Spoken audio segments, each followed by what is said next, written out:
அன்னைக்கு அப்படித்தான் இந்த கடற்கரைக்கு வந்தப்போ, அழகான கடலை மட்டும் நம்ம பார்க்கணும் அப்படிங்கிறது நம்மளுடைய எண்ணமே இல்ல. ஆனா இங்க எனக்காக இன்னொரு ஒரு நல்ல எக்ஸ்பீரியன்ஸ் காத்துக்கிட்டு இருக்கு. ரொம்ப தொலைவுல நெறைய சின்ன பசங்க கவலை இல்லாம அப்படியே சிரிச்சுட்டே கால்பந்து விளையாடிக்கிட்டு இருந்தாங்க. ஃபுட்பால் விளையாடிக்கிட்டு இருந்தாங்க. அவங்கள்ட்ட பாருங்க ரொம்ப பெரிய விலை உயர்ந்த மைதானத்துல நின்னு அவங்க விளையாடல. அவங்கள்ட்ட நல்ல காலணிகள் இல்ல.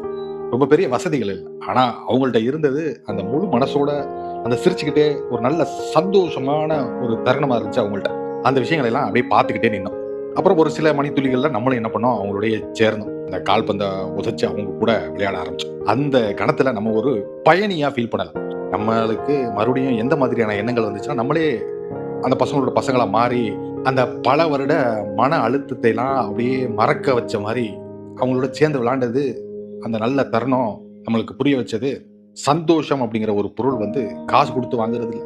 அது வந்து ஒரு பகிர்ந்து